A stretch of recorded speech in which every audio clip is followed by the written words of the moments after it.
Hello and welcome to Garb Studio. In this video, I am going to show you how to create this unique design for Redbubble. So, without further ado, let's get started. I have selected a keyword, I love hot cowboys, and I am going to create a design for that with Canva.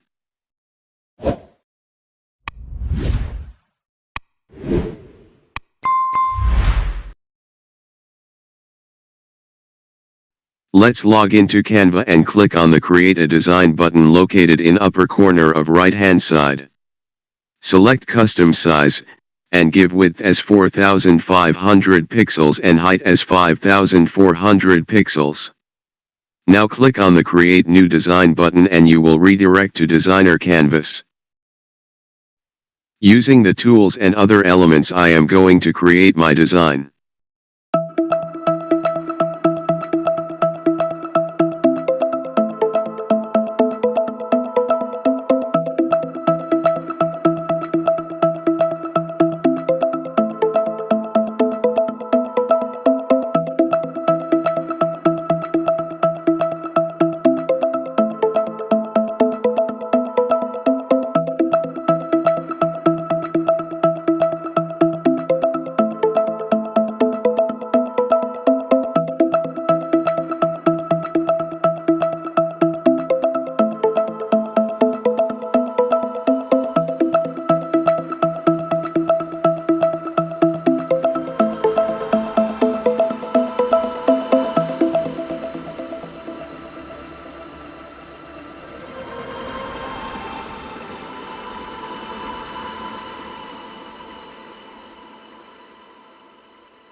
Thank you for watching this tutorial. I hope you found it helpful and informative. If you have any questions or comments, please leave them below and we'll do our best to answer them. Don't forget to subscribe to our channel for more tutorials like this one. Thanks again for your support, and see you in the next tutorial.